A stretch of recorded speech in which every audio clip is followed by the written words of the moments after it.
Hello again everyone, Genghis here of course, and today I have an E25 battle for you. As you can see, we're on El Haluf. It's pretty good matchmaking, or even very good matchmaking, with half the team more or less being tier 7, and the rest being tier 6, with a couple of artilleries around too.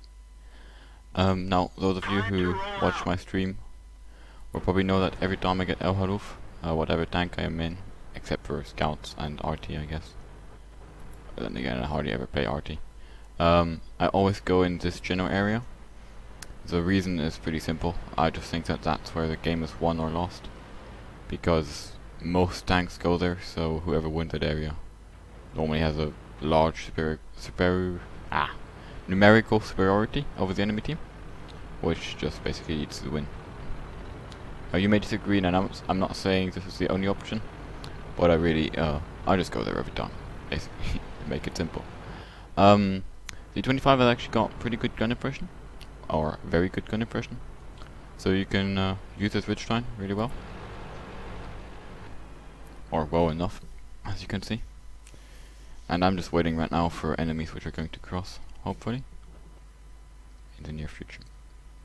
Now the E25 is a tier 7 premium tank with premium matchmaking, or special matchmaking, and it's probably one of the most fun premium tanks that there are currently in the game, just because it's so fast and has such an awesome, special, weird playstyle of, you know, very high camo, very high TPM, but no alpha, no armor, and no health pool either.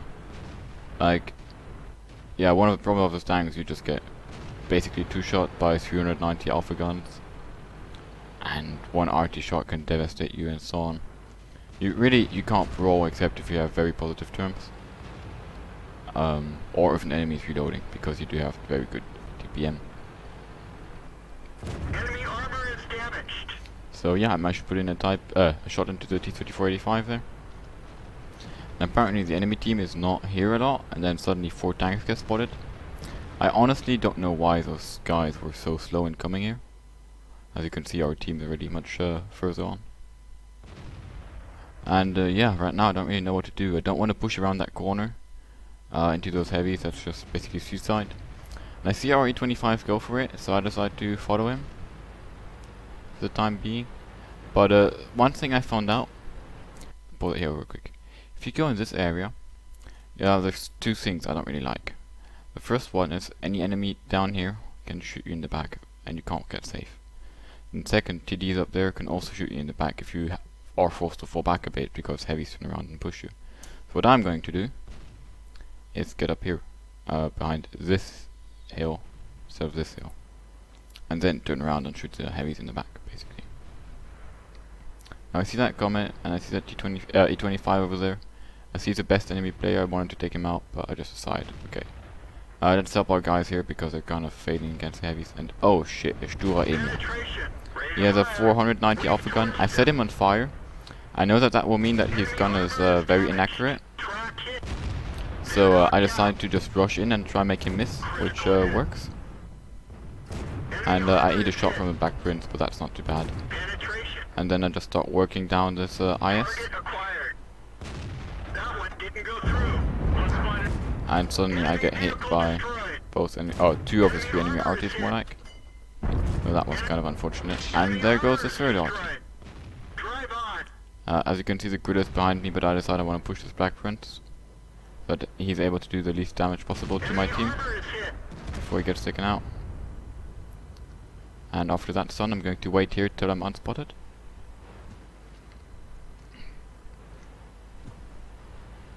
And then I notice that our base is being, well, it's not being capped, but there's a lot of danger in base.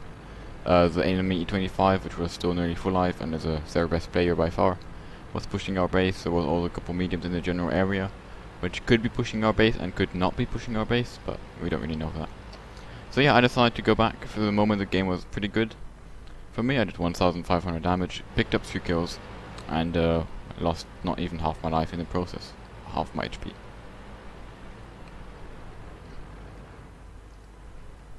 Now this is Tiger coming with me. That's some good news. However, right now I want to be a bit careful because I don't want to get any close range engagements. Especially as the enemy 25 has yeah, a lot more HP remaining than I do. So he's going to win any normal 1v1 between me and him. So I'm just going to go in this bush and wait for the tiger. Because the tiger can really destroy the enemy 25 just because it has a very high rate of fire, considering it has a 240 alpha gun. But then the enemy mediums get spotted there going into the open.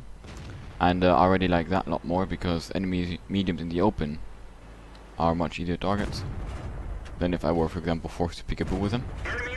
So I go kind of full down-ish just to make myself a smaller target and take out, or help taking out that comet.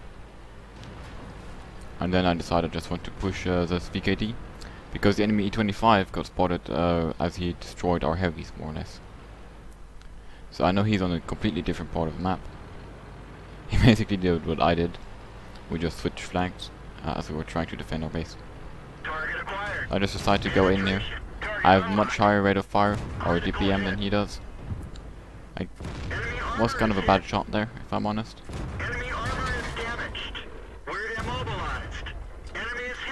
And I track him and take him out, only taking one return shot of damage, which is very successful. However, in the meantime, our Tiger 1 died, which on the other side is very negative, if I dare say so.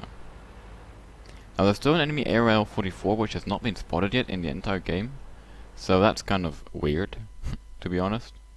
And I was kind of going to look for him, then suddenly the enemy 25 appears in the middle of our base, so I decided to turn around and try and go for him, or help my KV1 with him.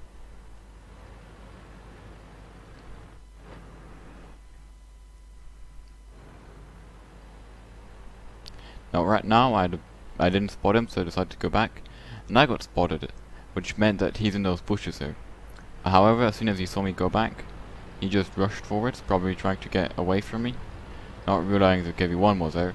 And the gorilla also put a really nice clutch shot into him, taking out the enemy 25, which was by far the most dangerous remaining opponent for me. So with that done, I decided to go and YOLO down. And maybe try and get the enemy from behind or something. And suddenly I spot the enemy A44, AOL 44, to my surprise, because that's just a really weird position. I wait till Cabinet activates at this distance, shoot him once, and he just stops.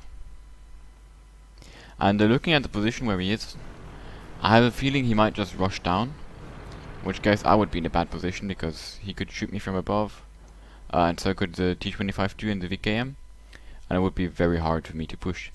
However, suddenly the T25-2 gets spotted there, and in the hope of him falling back, I'm going to relocate a bit towards the middle of the map, even more, so that I can maybe get shots on him.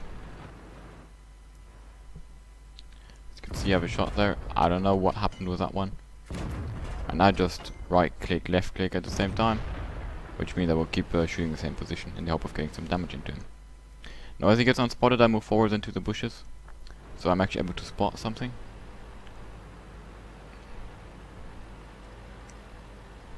But no one appears to be coming. The bad news is that we've now lost our only piece of artillery, and also our KV1 is doing something kind of weird right now, and gets taken out by the arrow. So yeah, we've now lost our artillery. The enemy still have 2 artillery. They have an ARL on 600 HP or something, and a VK302M, who is a one-shot. I decided to load APCR. I really want to carry this game. I think it's possible considering the map. Spot the ARL and the RT, one of the two, coming up behind me. And yeah, I'm confident I can take a couple shots here before I get spotted. So I decided to take 2 before I fall back at least a bit more. I saw him shoot there, trying to blind shoot me. I'm getting some kind of unlucky and kind of bad aiming misses here. As soon as I get spotted, I just fall back. I want to get out of here. I really can't allow myself to eat a shot from the ARL, especially considering he could actually one-shot me. And even if he doesn't, he's going to take out all my remaining HP. Spot the VK, miss my first shot. He gets one into me before I manage to finish him off. Now this game is very on. We have well, I have 160 HP left. The enemy ARL is on I don't want to say any lies, 400 something I think. But the enemies also still have 2 RTs. And I can't really go cap or anything right now because the area is going to be in my cap pretty soon. I go up just a spot to see what's up from here. They won't expect me here. I hope enemy RT won't be pre-aimed here. Well, it shouldn't be. And I see they're both just pushing up over there. So yeah, I'm kind of trying to find a position right now from which I can defend the base in a very efficient way. So yeah, I haven't really had that very often before, not in a very fast tank. So I just decided to go up here. But Wargaming says no. So that's not going to work. I'm really wondering because on this side of the map there's no bush I can abuse to shoot the cap. And with that city in the way, it's possible I'm going to be too close to them, for example. Which would be really bad too. So what I decided to do is to go up behind the enemy. I take the long way, so in case someone is... well, basically right now I'm taking the long way in case any enemy is pushing up here. I can run away if I spot him. I know that one enemy is in cap, but it could really be both of them. It could be that the aerial is chasing me or waiting for me. Or that he's capping and the RT is waiting for me, or whatever. But I decide to go down here.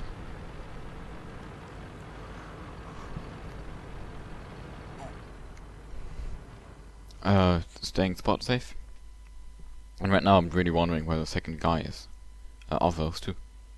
And they seem to be coordinating pretty well between each other. You can see just how fast the E25 is, by the way. Relocating here in no time at all. And okay, now there's two guys in cap. I really can't imagine the Grilla being in cap, so it basically has to be the Aero and the AMX. And what I'm going to do is I'm going to use this hill. I have higher camo and probably also higher view range than both of them. So if I play well, I should be able to damage them without even getting spotted. I wait for Camonet to activate, immediately decap the Aero, then decap the RD. Go back in case I actually did get spotted. I didn't. I wait for Camonet to activate again. And then I just start unloading on the aerial. Switch back to AP. And yeah, managed to finish off decapping there. Pretty much in style. So now it's just me and the enemy Grilla left. I'm gonna speed up the game a bit, to be honest. Because it's kinda boring. As you can see, I've only got 2 minutes 50 left on the timer. So as I need 1 minute 40 seconds to cap successfully, I'm going to just go into cap. I was thinking about hunting him down because I'm at 7 kills. One more kill is a Radley Walters. But I decided that time was just too short, and I'd rather have a win than draw because I'm searching him all game, or get killed by him because he's waiting for me. I mean, if the RT comes for me, I should be able to beat it, no problem. I two-shot him and I've got much better aim time and so on, and like rotation and stuff.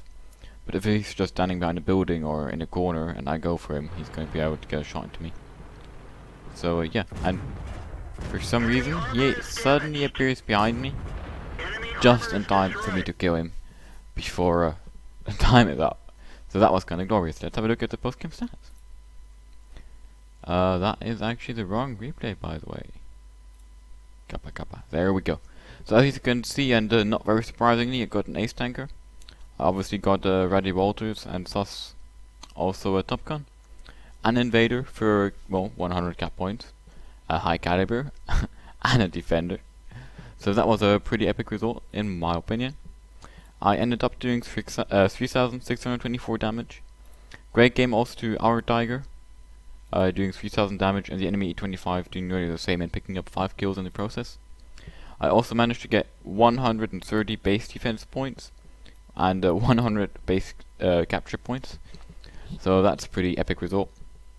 And yeah, otherwise I made around 45 or 47 actually 1,000 credits profit netto, with a brute earnings of nearly 91,000, which is due to the APCR I was shooting in the end game because I really wanted to carry.